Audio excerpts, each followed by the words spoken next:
Bismillah ar-Rahman ar-Rahim. Assalamu alaikum wa rahmatullahi wa barakatuh. As we welcome you once again to the airwaves of Salam Media on this Wednesday evening. It's in conversation with myself, Inayat Wadi, the panel discussions that we host on a whole host of issues, both local and global. And tonight our focus is going to be on Zimbabwe for the first hour. Now, we've learned about major amendments to the constitution of Zimbabwe, the election of the president by a joint sitting of parliament, extending his term of office. And this obviously has been a major talking point where we're talking about the election of a president by a joint sitting in parliament rather than by a popular vote. And also together with the extension of the presidential, the parliamentary and local authority from 5 years to 7 years, transitional provisions, expansion of the Senate, 10 additional presidential appointees, establishment of a new electoral commission, transfer of the voters' roll to the Registrar General. There's just so many issues at this point in time to talk about. And the key questions that we need to ask ourselves is this now a constitutional crisis for Zimbabwe? These are our neighbors, they are right next door. And is Zimbabwe rewriting democracy? And also, more importantly, they are our neighbors, and why South Africa cannot ignore this. My guest tonight, Dr. Gideon Chitanga, Zimbabwean Research Fellow at the University of Munich, Dr. Tadina Masaya, who is UZA Information Secretary, Kudzai, Mutis, Zimbabwean political analyst, and Mr. Nicholas Mabhena, chairman of the Zim-Community, South Africa. My guests are coming on screen right now. Kudzai Mutis, my friend Dr. Nicholas Mabhena. I give you a promotion. Dr. Nicholas, I called you. Dr. Gideon Chitanga as well. To all of you, good evening and welcome to the show. Evening to you and to the panelists and everyone watching. Yes, clearly this is going to be quite an interesting discussion. And I think for us in South Africa, Nicholas, in fact, I'll actually start off with you, actually. This is of huge interest, but this has been in the making. We know that this was long coming in terms of the change of the constitution and the crisis that it could possibly result in. Of course, when ZANU-PF held its annual conference in 2024 in Bulawayo, it resolved in line with what one would call its slogan 2030, that they wanted to align what they call as an economic program and the political office, that the person that is in charge should oversee the political economic program up to 2030.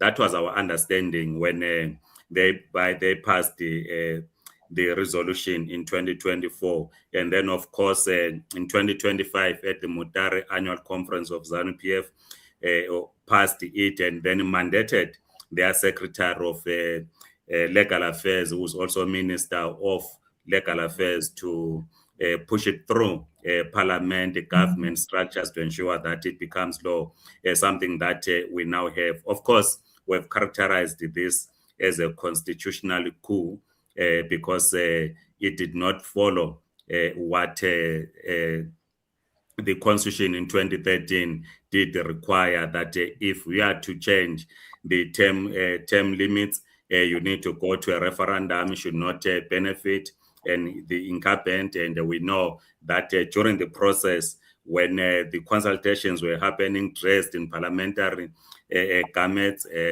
people were arrested, those who were opposed were not allowed to hold meetings until the president has to sign this into bill. Yes, let's just bring Dr. Gideon into the discussion as well. Dr. Gideon, just your thoughts by way of an introduction in terms of what we are witnessing and what had taken place on the 7th of July with the constitutional change that has been now widely publicized and announced. Yes, so PEP3, and it's the name that we generally use for these constitutional changes. I would call it a unilateral power grab, not by ZANU-PF, but by a faction within ZANU-PF, and specifically by President Mnangagwa, who had previously promised or assured Zimbabweans that he is a constitutionalist, and by that people understood that he was going to abide by the 2013 constitution.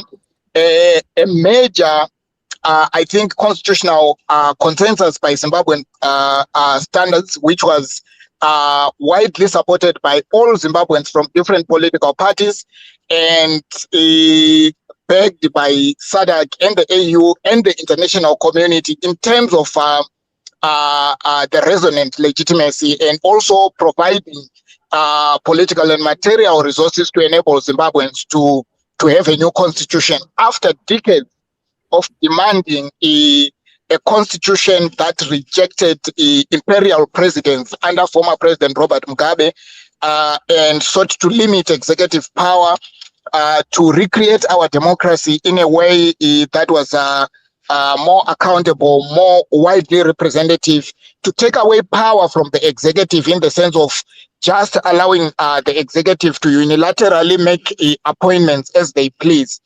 The second layer that I want to just quickly mention is that the so-called Second Republic under President Mnangagwa may probably stand out as the most corrupt government that Zimbabwe has ever had.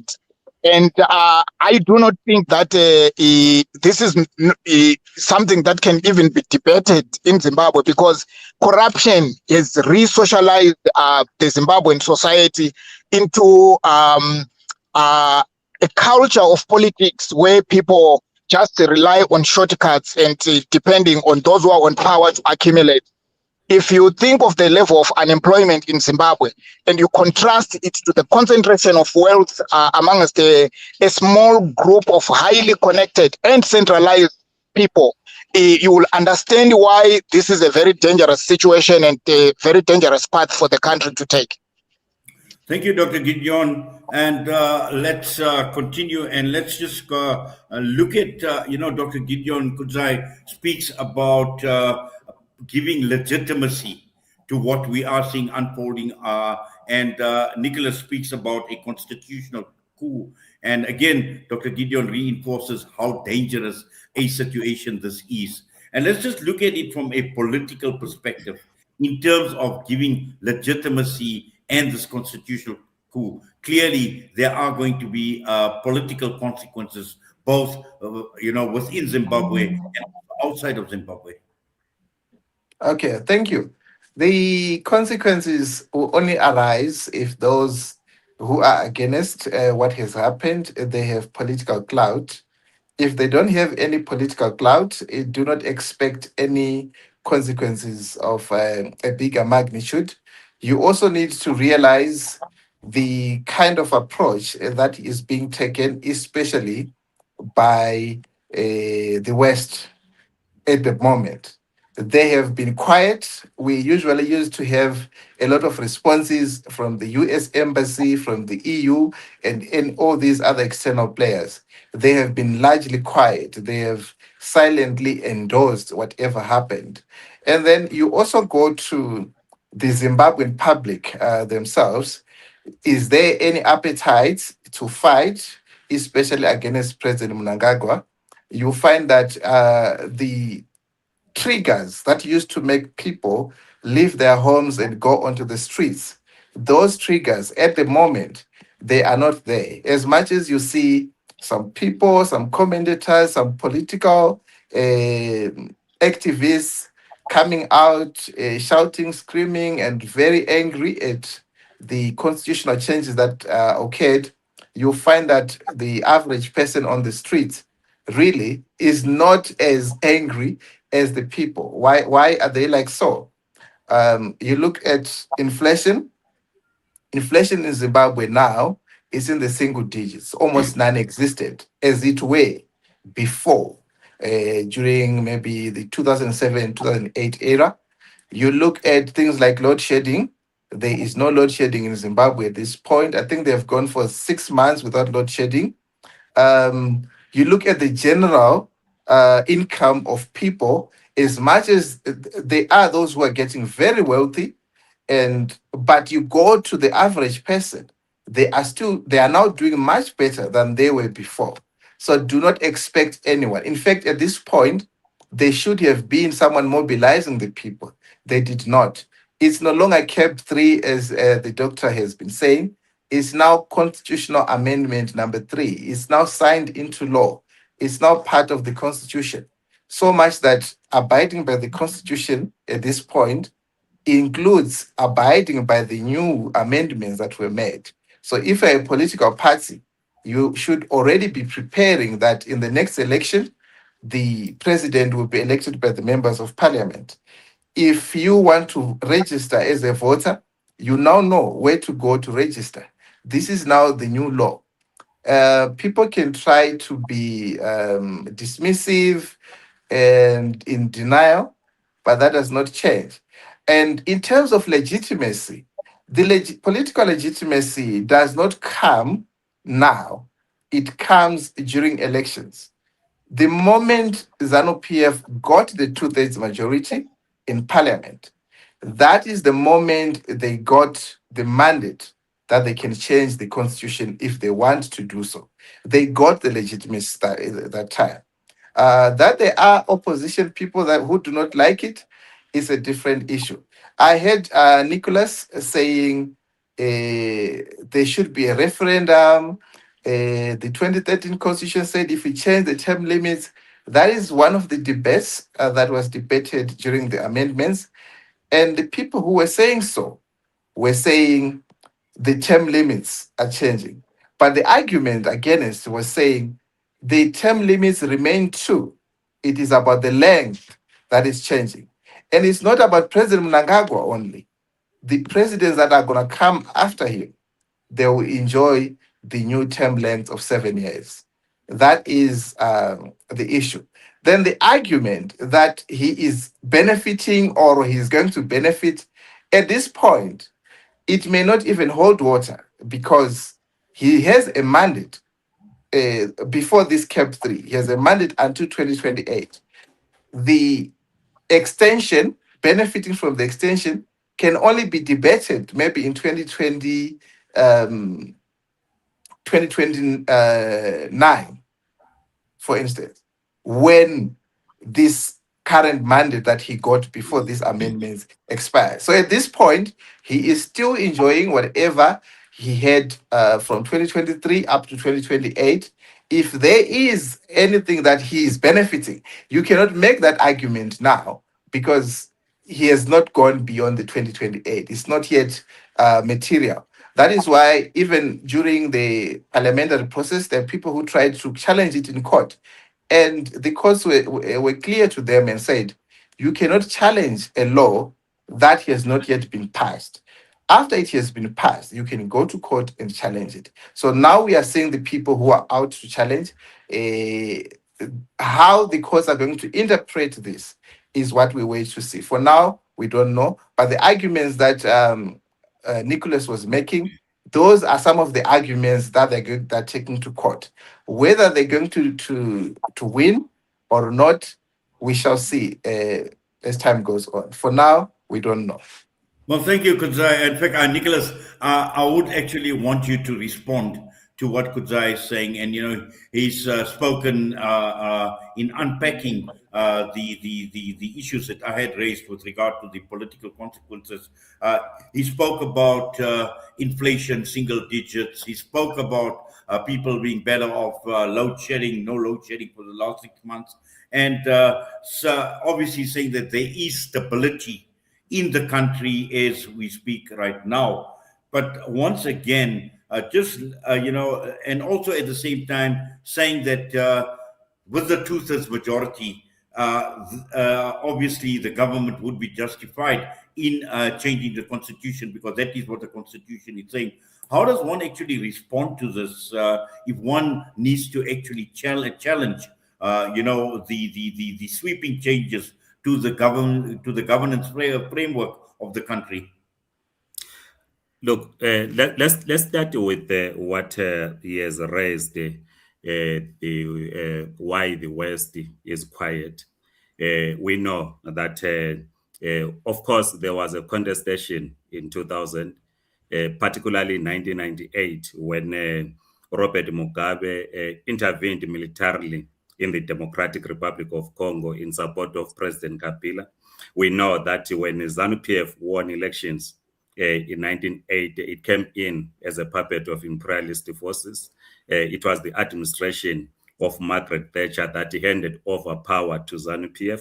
Then there was a fallout when Mugabe supported President Kabila, and that coincided with the land conference, land donor conference, which Tony Blair decided not to support on the basis that Mugabe had committed our military in the Democratic Republic of Congo, where Rwanda and Uganda were used as proxies to overthrow President Kabila. So there was that fallout with the West from 1998. After Mugabe went in 2017, forced to resign by the military, we saw how President Emmerson Mnangagwa sought to end international isolation. The first was to apply to join, take us back to the imperialist default, the Commonwealth, popularly known as the British Commonwealth. And we know that Britain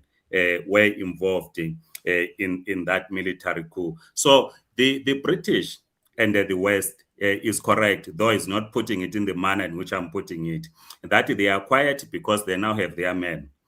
Of course, there are other issues that they still need to do, which of course, I think what it disrupted their relationship was the 2018 shootings when young people went to demand the results of the elections. But they are beginning to have this good relationship. And of course, the ZANU-PF spokesperson Mtwanga is on record as saying, while South Africa is receiving this backlash from Donald Trump claiming that there's a white Afrikaner genocide, Mtwanga, their ZANU-PF spokesperson, puts it in the public domain that indeed they are building a relationship with the Afrikaner community, particularly the Afrikaner that is in Washington, DC. And of course, ZANU-PF says they are friends of everyone, enemies of none. They've abandoned the struggle against imperialism. So this is why then the West is quiet. Yes, of course,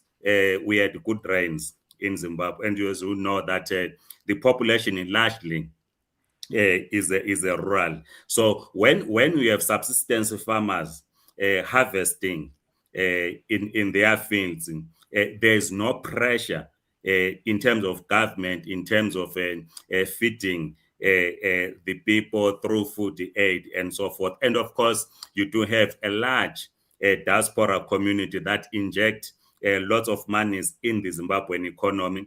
The Minister of Finance says about $2.5 billion found its way as through remittances from the diaspora community in 2025 alone. But of course, you also have this pressure that if indeed from 2017, the so-called Second Republic has been providing basic needs to the people of Zimbabwe, rebuilding the economy, prioritizing production, you will not have mass of the people that are flocking to South Africa. And we're seeing what is happening now. And we are holding this show when people are being repatriated back to Zimbabwe. And a part of this amendment is that the institution ZANU-PF itself, if you study the election results in 2018 and in 2023, ZANU-PF, of course, we are agreeing it has been moving towards a two-thirds majority.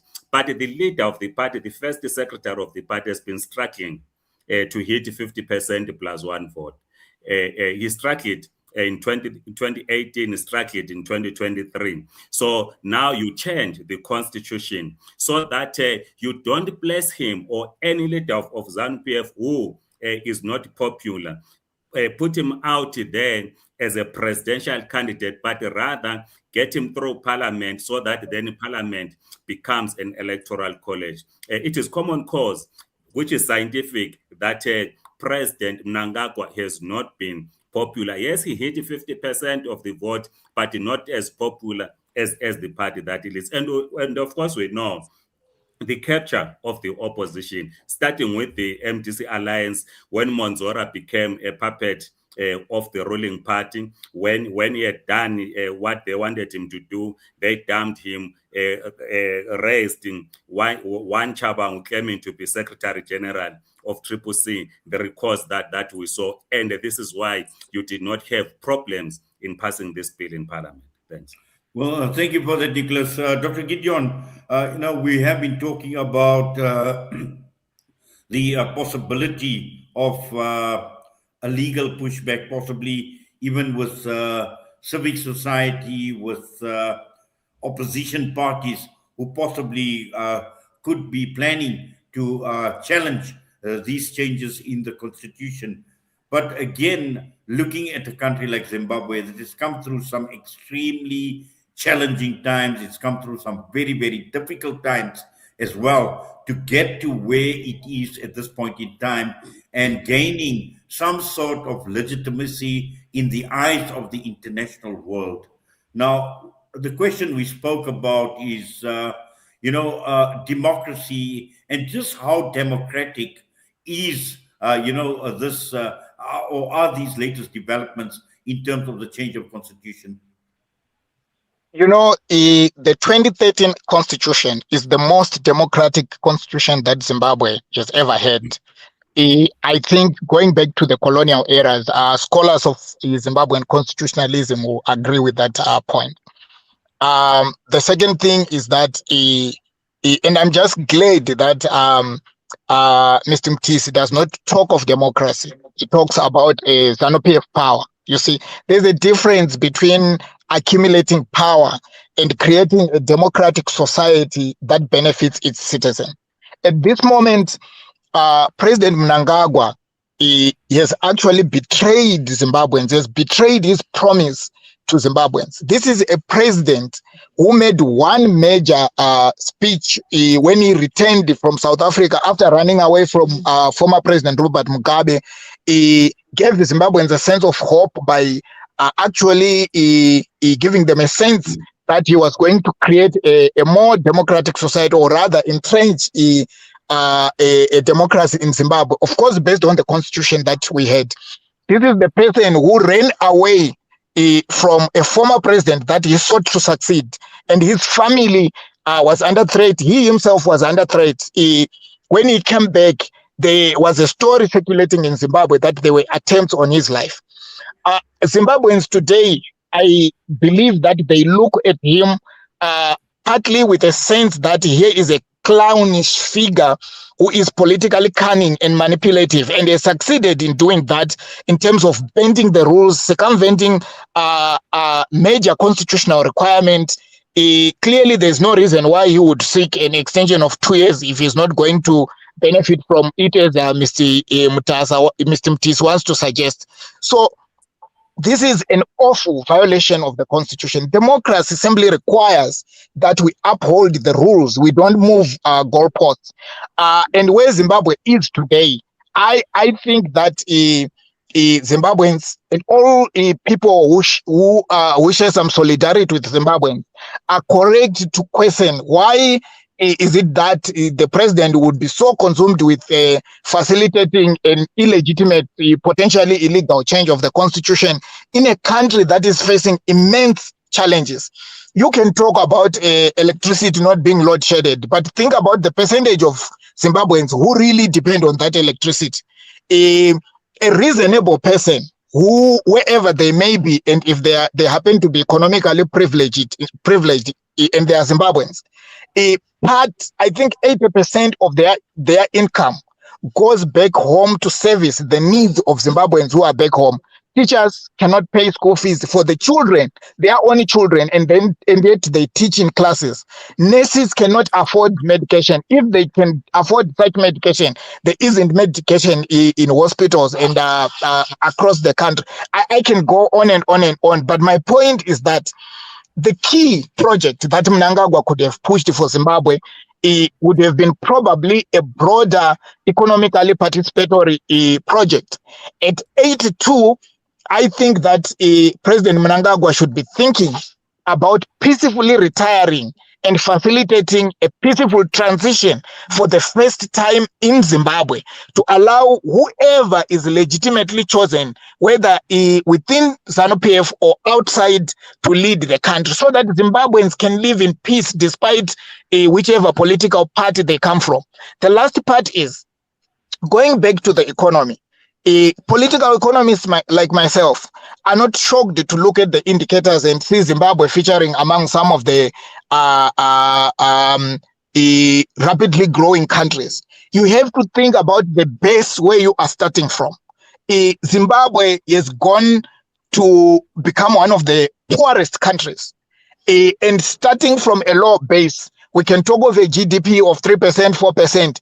But when you think about how that translates to the ordinary people, it's nothing because people continue to suffer.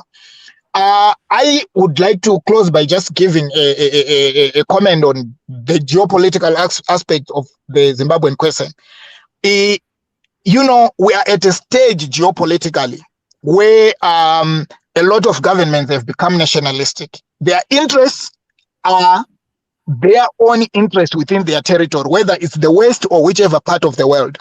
In this context, Zimbabwe could be potentially maximizing the benefits from its mineral resources through a form of resource nationalism that is legitimately engaged with the international community.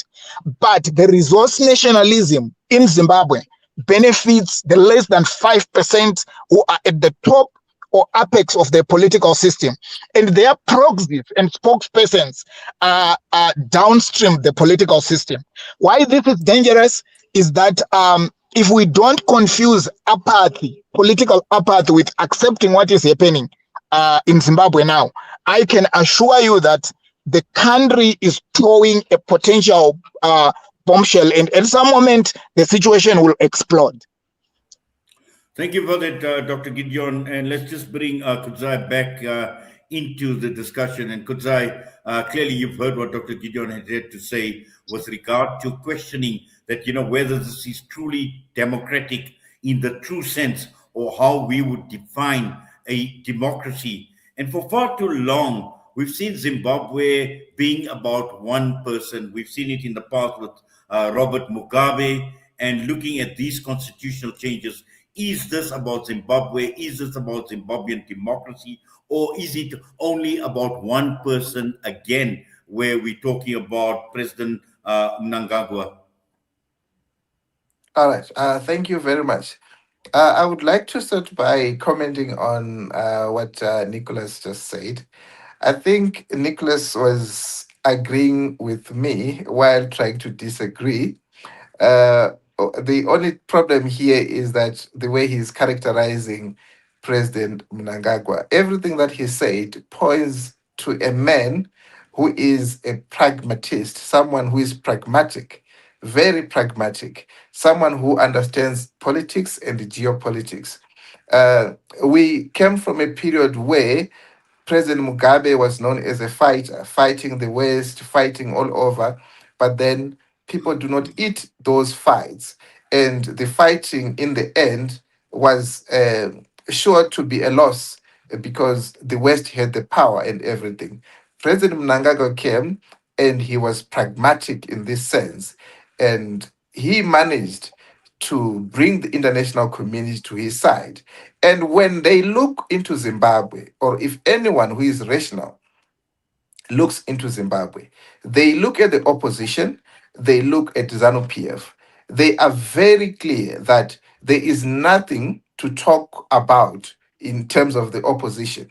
There is no one to talk about in the opposition. There is no one to work with in the opposition. So that's why you see the West, they are very comfortable with having President Mnangagwa in charge as the man in charge of Zimbabwe. That is political pragmatism. That is a smart politician doing his thing. And then the democracy part is, I feel like the people who talk much about democracy in Zimbabwe, they don't understand it or they don't practice it. Democracy occurs or manifests much during elections.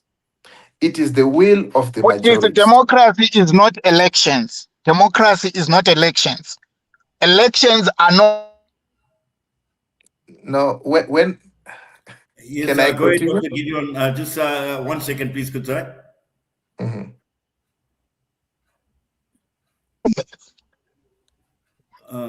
I think you're breaking up, Dr. Gideon. Yes, I was just saying, let's not conflate elections with democracy. The elections or choosing of leaders are just a small part of democracy.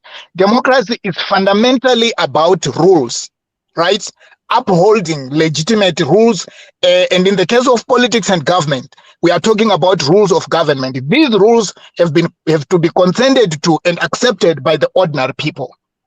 Now, we cannot then say if you are elected and you violate rules or you change goalposts, like saying we won't have elections in 2028 and you run away with the electoral goalposts, then we start saying because there will be elections and we are changing parliament, we will elect and this is democracy. This is nonsense.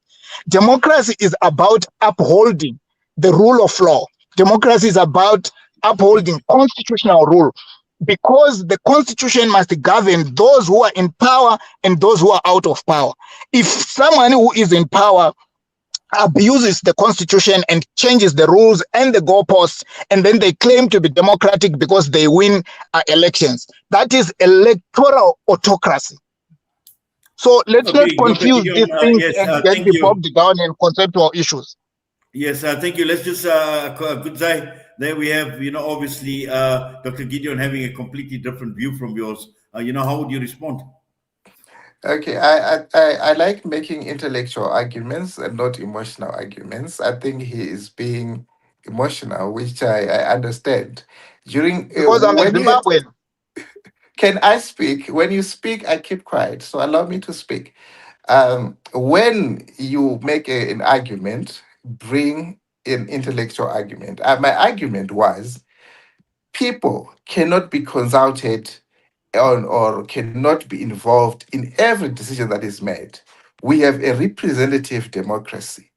When we have elections, we elect our members of parliament, whether in South Africa, whether in the United States. Those are the people who go to make the laws and make decisions on our behalf. That mandate, they get it during elections. And as I said, democracy is not consensus, it is the will of the majority. That's democracy. So even That's if a type Cyril of Ramaphosa, democracy. if someone is a president, it does not mean everyone agree that he must be a president. It simply means the majority agree that he can be a president. Sorry, can I just And stop you there for a minute, please? Okay, while you mm, are on this topic, and just something that I'd like to actually bring up, mm, because when we talk about democracy at the polling station mm, and democracy giving people the right to vote, but mm, when people are obviously all parties would canvass, they would have a manifesto, they would draw people in terms of what the party stands for, what the future would be looking like under the party. Now, at that point in time, when we're talking about something major as a constitutional change, were majority of the voters aware that they would at some point in time be, because they could have possibly put their faith in the constitution as we sit right now here in South Africa. I think our constitution is the best in the world. Okay. But tomorrow, if the ANC has a 2/3 majority and the ANC decides we need to make certain constitutional changes, I would find that problematic. all right. I don't know In why you fact, find. Kudzai, I would appreciate it if, based on what you are saying and justifying electoral democracy in Zimbabwe, if you would also acknowledge that our constitution required that these substantial changes to the constitution, they have to be subjected to a referendum, because Zimbabweans have to create the rules that allows the change to their constitution. And indeed, they legitimately produced the 2013 constitution. I have a problem with at least skipping that and trying to justify the majoritarian aspects which speak to number and they overlook the practice of democracy as a system of government. And this idea of elections is just one component of it. Okay, Thank you, can I Dr. Gideon respond? Kudzai. Okay, go ahead, please. Yes, Sorry for disturbing you. yes, I want to start by saying the South African Constitution that you're talking about has been amended 24 times. I think now someone was pushing for a 25th amendment. So 24 times after it was passed, it was amended by the ANC all along. And most of the people don't even know, and they were not involved. In fact, there was no referendum in all those amendments. Yes, but we need to obviously differentiate between what we could term as possibly minor amendments versus something major as what we see in Zimbabwe. Yes, We need to yes. That's differentiate that. between I'm still responding. Yes, when a constitution is being amended, it says exactly how it should be amended. I think Nicholas made that argument at some point that the constitution says when you amend it, you do this and that, which is fine, which is what we agree. But that's a legal argument that is made in a court of law. That's where you go and you say, when they were making this amendment, we were not happy about this process. It was not done the right way. Not everything, actually, almost 99% of the clauses in the Constitution of Zimbabwe can be amended without a referendum. There are few clauses that have to be amended with a referendum. The others you can just term limits.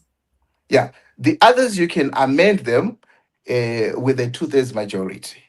And the mandate to do so comes from elections. During elections, that way you have the 2/3 majority that you can use to amend the constitution. That it is major or not major is actually a trivial argument. What is the argument is, does the constitution allow you to amend this without a referendum? So it does not need a referendum because it is major. It needs a referendum because it explicitly says so, that in this case, this is what you need to amend this section. As Nicholas was saying, when you are changing the term limits, what is the term limit in Zimbabwe? 2 terms. A president should only serve 2 terms. What they are changing is not the term limits. The 2 terms are still there. No one can get more than 2 terms. But they are changing the electoral cycle, they're changing the term length. Others are arguing that that change needs a referendum. That is a legal argument that they're going to do in court. But the Minister of Justice, the Attorney General, and all other lawyers have given their opinion, their legal opinions, and said this whole thing does not need a referendum. And by the way, out of the 28 or so clauses that are in this amendment, it is only one that they argue it needs a referendum. The others don't need a referendum. Then the issue of democracy, we have a representative democracy. We need also to learn from established democracies, like we can talk about the United States, for instance. They don't need a referendum in their constitutional amendments. Not at all. They can still change without a referendum.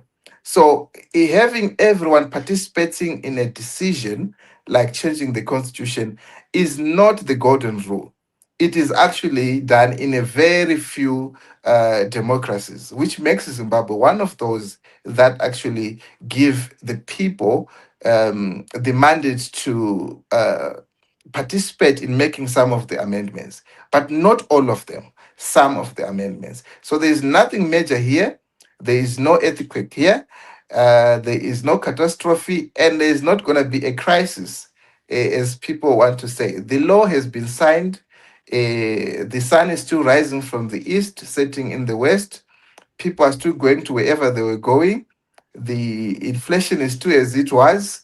The president is still there. The country is still calm. You are not going to expect much, as I said, because the mood in the country, the ordinary person, is not interested in fighting this man, the President Mnangagwa. The international community, as you said, is not interested in fighting this man. They actually see him as a beacon of stability. If you remove him, you can actually have instability in their mind. So South Africa, whether it's South Africa, whether it's the United States, whether it's Britain, they are over this. This process is over. It has been signed. If there is anything that is coming or that may come, it is the decision of the Constitutional Court of Zimbabwe. I want to just remind all of you that we are on the third amendment. In the first amendment was passed in 2021. Yet the first time it was passed was in 2017. That's when it was passed and it was signed into law by Robert Mugabe. He was president then, the first amendment. But it was challenged in court. And in 2020, it was nullified. It had to be redone again in 2021, the first amendment. So the courts of Zimbabwe have been very, very strict in terms of how you do these amendments. They were very strict with the first amendment. They had to strike it down and it was redone again. So if there is anything that is not done properly in this one, the courts will certainly pronounce their decision.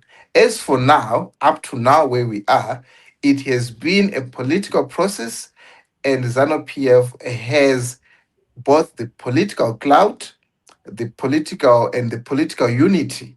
They were unified as much as, I think it's Nicholas who said it's a faction. There is no faction there because all the MPs of ZANU-PF voted for that bill. They even had the opposition supporting the bill also. So politically, it got all the support that it needs. Politically, President Mnangagwa at this point is very, very strong. Politically, ZANU-PF is very united. So the only place where this thing is left for contestation is on the legal basis in the courts of law in Zimbabwe. In any other field, it's done. Yes. Nicholas, Yeah. just please, if you could hold that thought. I need to go for a quick ad break, which has been long overdue. We'll go for an ad break and we'll be back. Thank you. Kids these days are smart, and when you're competing for their attention against their smartphones, you need to make smart choices, like using Sunfoil triple refined pure sunflower oil in every meal you make. It's naturally cholesterol-free and approved by the Heart and Stroke Foundation as part of a balanced eating plan. So whether you're cooking, frying, or baking, you get the great tasting results that'll get their attention faster than the latest app. And if that doesn't work, change the Wi-Fi password. Sunfoil. Now we're cooking. When the perfect blend of stylish decor, exquisite halal cuisine, and warm hospitality come together, it could only mean Albeit Lodge, your true home away from home. Albeit is the ideal heaven for families, business people, and tourists with its 4-star family rooms and other luxurious facilities, conveniently situated close to Port Elizabeth Airport, the beach, and other amenities. Your stay will be truly unforgettable, as you'll be taking home lasting memories of the warm hospitality, the serenity and tranquility that Albeit has to offer.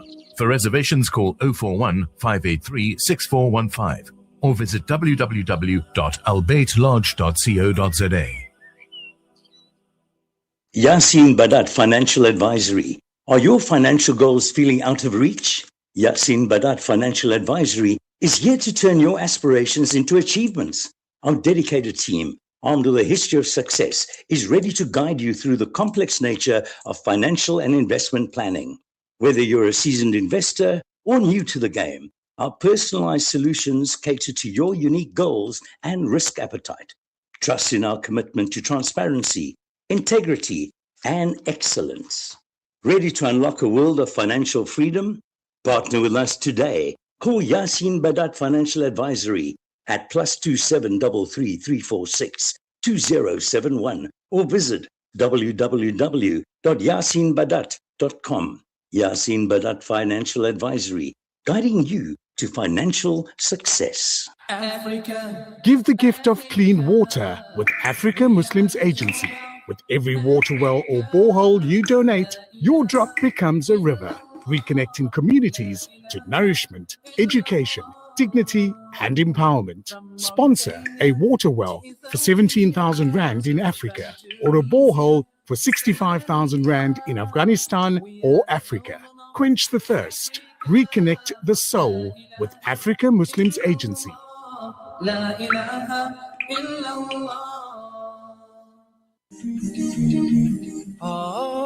Across Sudan, starvation is tightening its grip. With rising food prices and widespread malnutrition, 8.7 million people are now facing emergency or famine-level hunger. As the conflict intensifies and aid routes narrow, families in Sudan are running out of options and time. The Al-Imdad Foundation is delivering life-saving humanitarian aid to those most at risk. Stand with Sudan. Donate online at alimdad.com or call 0861 786 243 for more information. Listen to something fresh. Listen to Salam Media.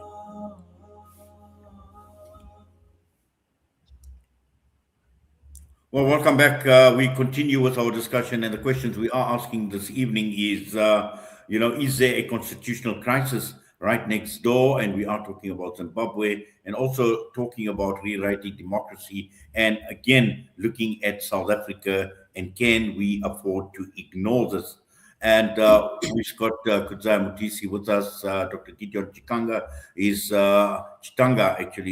has unfortunately left us, but we continue with Nicholas Mabhena as well. Nicholas, I know you were going to respond to Kudzai, and I will give you the opportunity to respond. And at the same time, I also want to take a look at it from a South African perspective as well, in terms of primarily how is this likely to impact on South Africa? Is this going to put pressure on South Africa economically, the immigration system? And again, we've seen the regional instability in South Africa. Is this going to drive a new wave of cross-border migration into South Africa? No, this amendment is coming at a time when you have your anti-immigrant groups who are basically chasing away, as it were, African migrants in South Africa. I looked into the media reports. About 12,000 Zimbabweans or so have been assisted by the Zimbabwean government to go back to Zimbabwe. The minister, I think it's the Minister of Foreign Affairs, he speaks of about 100,000. He counts people that were crossing the border, as people always do. Now claiming that over 99,000 to 100,000 people have returned in Zimbabwe, and expects that 70% of the 2 million that he says they are in South Africa, they will return to Zimbabwe. Of course, Zim starts, I think last year they put the number of Zimbabweans in South Africa to about 1 million or so.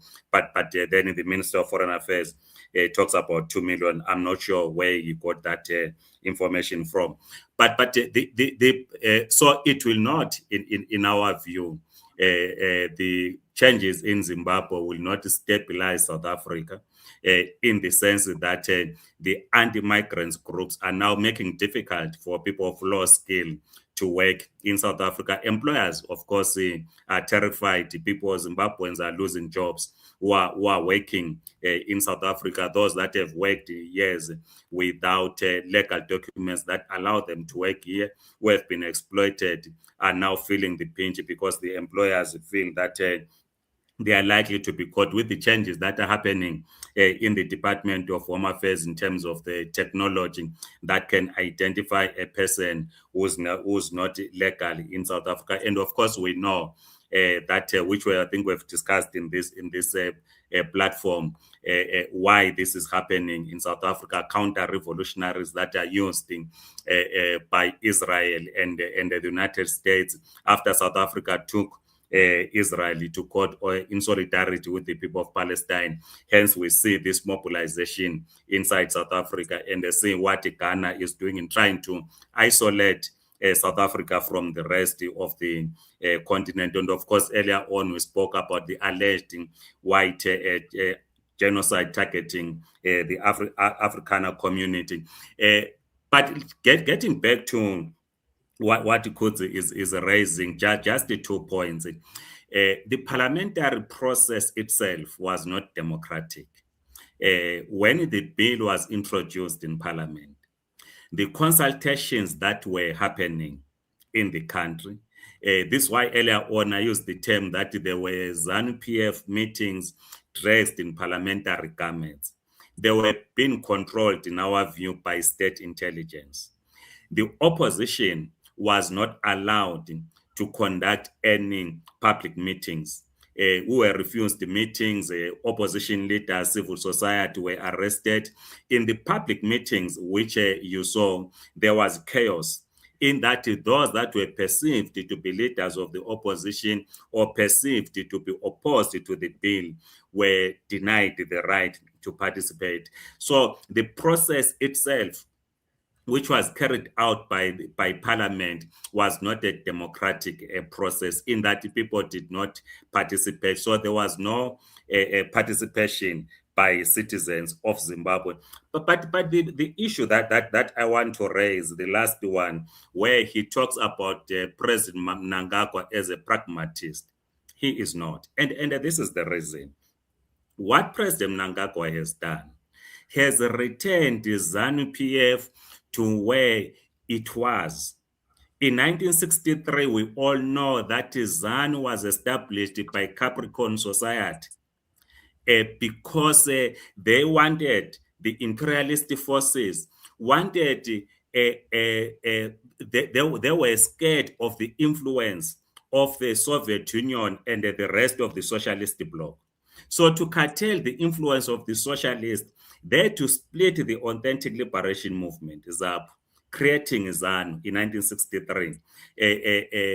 The Capricorn Society playing a key role, like what you say today, these things of Mandela, Washington scholarship, Obama scholarship, mobilizing young people within the African continent, preparing the next set of leaders in the continent who have a direct connection with the West. This is what happened in 1963.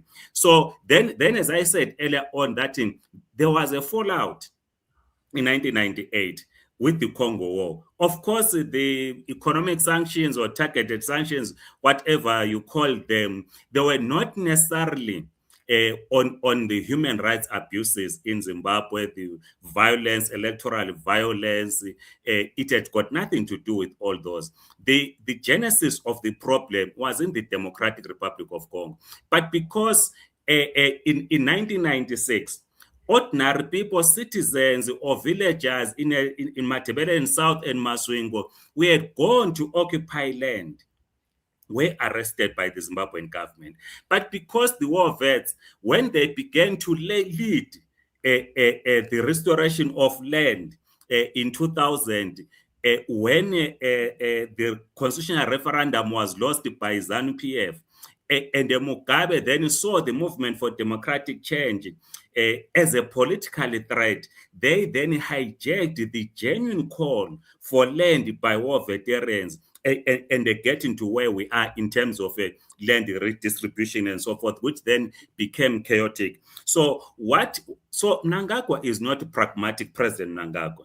President Mnangagwa has taken back ZANU-PF to its owners. He is not a pragmatist. He has now replaced the puppetry, which we saw in the opposition. This is why he puts it nicely, my brother puts it nicely, that the West, the international community is all fine because historically, they would be funding the opposition. Historically, they would be calling for sanctions. But because they've got their men at the Zimbabwe State House, there is no reason for them to do that. So what we need to do as progressive Africans is not to abandon the ideals of the liberation struggle.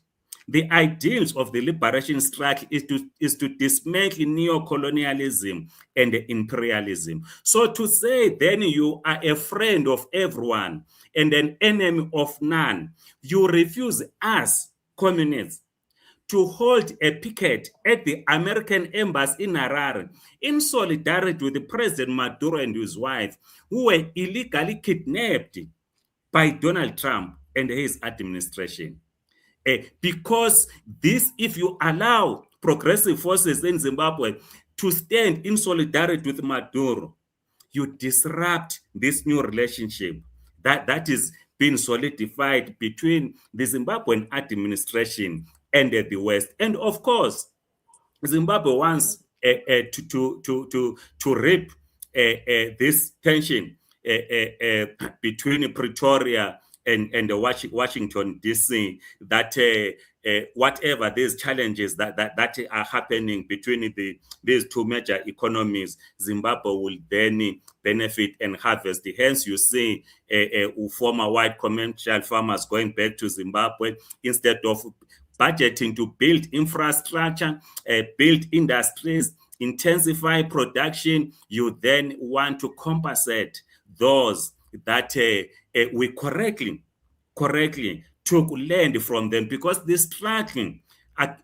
during the struggle for national liberation was the struggle to restore our dignity, to restore the economy, to restore land to its rightful owners. But we are now giving that back to them. Why? Because their man is at the Zimbabwe State House. We are not for American democracy, so we cannot be using international community as a measure to say in America they are doing this, in Britain they are doing this. We are not for American or Western democracy. We are for workers' democracy, and the workers did not participate in the decision to what my brother calls an electoral cycle. That discussion did not happen at the workplace. It did not happen at communities. Thank you. Thank you, Nicholas. Kudzai, we've got 2 minutes actually, and I'd like to give you a minute and to Nicholas as well. Unfortunately, we've run out of time. There's just so much more to unpick, but just very quickly, final thoughts. Okay, finally, I just want to say, especially what Nicholas was talking about, of compensating the white farmers. This issue of compensating the white farmers, you know where it is coming from? It is coming from this 2013 constitution. People have different views and different emotions about this constitution, but what really happened is when the constitution was made in 2013, it was a compromise. ZANU-PF did not have much political clout. They were on the back foot. So they were having a unity government with the opposition. They did compromise a lot of things that they did not agree with. When they left the GNU and they regained political clout, they obviously moved to make some of the changes that they are making now. And one of the changes that, if we are going to do the Fourth Amendment, as it were, in my view, we have to look at what Nicholas is talking about, the issue of compensating white farmers. It found itself in that 2013 constitution because there was a lot of influence from the West. There was a lot of influence from the opposition, the puppet opposition, as he calls it. They are the ones who made this into the constitution. So you have to start loving changing the constitution, Mr. Nicholas, because that thing that you don't like, it is in that constitution, and the president has to abide by the constitution, as you say that he should abide by it. Should he keep it there or he should remove it? I say it should be removed. I actually agree with you on that one. That should be Fourth Amendment. Removing that, we should compensate people for our own land. We shouldn't. Thank you so much, Nicholas. Final thoughts. Well, what Zimbabwe needs now, going forward, is to prioritize production. We can't have Zimbabweans in foreign lands. We can't have Zimbabweans 46 years after independence. People are sleeping at the Zimbabwean consulate or embassy, waiting to be repatriated back to Zimbabwe. We have a country. We must be in charge of our mineral resources, of our land. We must complete our liberation and place the entire economy of Zimbabwe in the hands of society as a whole. We can then decide how then do we work with others who are not Zimbabweans, whether the West, whether East, in rebuilding our economy for the benefit of the Zimbabweans as a whole. Well, thank you very much, Ngqabutho, Nicholas, Mabhena, Kudzai, Mutis. We thank both of you. And hopefully at some point in time, we certainly will have a lot more robust discussions as well. Just found this very, very fascinating. And to both of you, we do appreciate you taking time out for us here at Salam Media. Thank you. Thank you. Bye. Thank you. Bye. Well, that brings us to the end of part one of tonight's discussion right here on Salam Media. We still have got Al Mabrur to discuss when we come immediately after this break.